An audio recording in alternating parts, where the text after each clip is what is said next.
आज की कहानी का नाम है जंगल की वो परछाई। तो सबसे पहले ये बता दें कि ये जो कहानी है ये वत्स की डायरी से ली गई है और इसके लेखक हैं अविनाश मिश्रा वत्स जी। चलिए शुरू करते हैं। कहानी की शुरुआत ही एक सवाल से होती है। सोचिए, देवपुर का एक शांत जंगल जहां दूर दूर तक कोई हलचल नहीं होती थी। आखिर वहां ऐसा हुआ क्या कि एक हंसते खेलते बिल्कुल सादा सा जीवन जीने वाले परिवार की जिंदगी ही पलट गई, हमेशा के लिए। आइए इस गुत्थी को सुलझाते हैं। तो सबसे पहले चलते हैं देवपुर गांव। यहाँ हमारी कहानी का एक बहुत ही अहम किरदार है हरिहर चाचा।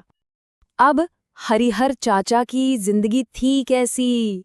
देखिए, उनके पास कई सारी गायें थीं। उन्हीं का दूध बेचकर उनका घर परिवार चलता था। रोज का एक ही नियम था, सुबह गायों को चराने ले जाना, साथ में सत्तू रोटी छाछ ले जाना और बस पेड़ की छांव में बैठकर आराम करना।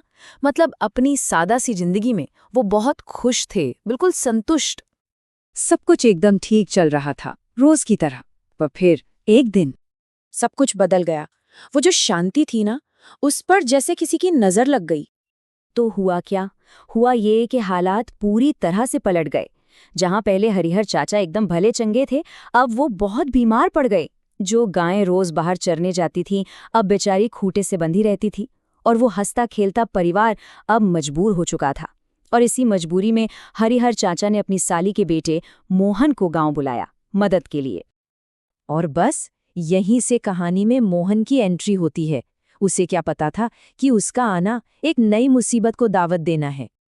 तो बात उस दिन की है जब गर्मी अपने चरम पर थी। खेत वगैरह सब सूख चुके थे। मोहन गायों को चराते चराते घने जंगल में काफी अंदर तक चला गया। दोपहर हुई तो प्यास से गला सूखने लगा और पानी की बोतल भी खाली हो गई। तभी उसे एक पुराना कुआं दिखा। लेकिन उसकी किस्मत देखिए, पानी इतना नीचे था कि वो उसे निकाल ही नहीं सका। बेचारा थक हार कर एक पेड़ के नीचे बैठ गया। सोचिए, घना जंगल, सुनसान माहौल और वो प्यास से बेहाल। तभी अचानक उसे एक आवाज सुनाई दी, पायल की छनछन। उसने पलटकर देखा तो सामने एक बहुत ही खूबसूरत लड़की खड़ी थी। और उसने इतनी मीठी आवाज में पूछा, प्यास लगी है क्या? मैं पानी पिला दूं?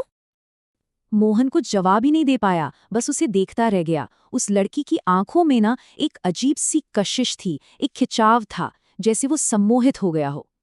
उस लड़की ने अपने हाथों से, अपनी अंजलि से उसे पानी पिलाया और मोहन बस पीता गया, पीता गया। लेकिन यहाँ सवाल ये उठता है कि क्या वो पानी उसकी प्यास बुझाने आया था या एक नई, कभी ना बुझने वाली प्यास जगाने? जब मोहन जंगल से वापस लौटा तो वो पहले वाला मोहन नहीं था। अब उसके ऊपर उस जंगल की परछाई का साया पड़ चुका था। और ये बदलाव बहुत अजीब थे और डरावने भी। वो बस खोया खोया सा रहने लगा। ना उसे भूख लगती, ना नींद आती। रातों को अजीब अजीब सी बातें बड़बड़ाता था। फिर एक रात तो हद ही हो गई। वो जोर से चीखा और बेहोश हो गया। और सबसे खौफनाक बात, उसके मुंह से किसी औरत की डरावनी हंसी की आवाज आई। अब घरवाले समझ गए कि ये मामला किसी बीमारी का नहीं, कुछ और ही है। और जब सारे रास्ते बंद हो गए तो गांव के ओझा को बुलाया गया। ओझा ने मोहन को देखते ही सब कुछ भांप लिया। उन्होंने सीधे सीधे कह दिया, ये जंगल की परछाई है, ये कोई मामूली चीज नहीं है। अब उस रात जो हुआ वो किसी के भी होश उड़ा दे। शाम को पूरा गांव वहां जमा हो गया। रात होते ही गायत्री मंत्र का जाप शुरू हुआ। जैसे जैसे जाप तेज हुआ, मोहन का रूप और भी भयानक होता गया।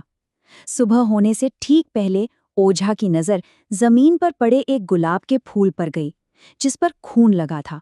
और बस उसी फूल को आग में डाल दिया गया। मंत्रों के असर से वो काबू से बाहर हो गया था। वो घर की छत पर उल्टा चल रहा था, भीड़ पर झपट रहा था, लेकिन जैसे कोई अनदेखी दीवार उसे रोक रही हो, वो किसी को छू नहीं पा रहा था। और जैसे ही ओझा ने वो खून से सना गुलाब आग में फेंका, एक दिल दहला देने वाली चीख पूरे गांव में गूंज उठी। एक काले धुएं का गुबार सा उठा और हवा में गायब हो गया। और मोहन धड़ाम से जमीन पर गिरकर बेहोश हो गया। जब मोहन को होश आया तो उसने पूरी कहानी बताई। वो जो जंगल में मिली थी वो कोई लड़की नहीं, एक चुड़ैल थी। जैसा कि भारतीय लोक कथाओं में माना जाता है, चुड़ैल एक ऐसी बुरी आत्मा होती है जो अक्सर जंगलों में भटकती है और राही मुसाफिरों को अपना शिकार बनाती है।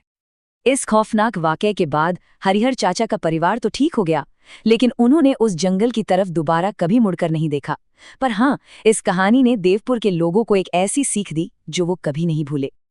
और वो सीख ये थी कि प्यार के रूप में आने वाली परछाइयों से सबसे ज्यादा डरना चाहिए। देवपुर में ये बात आज भी कही जाती है।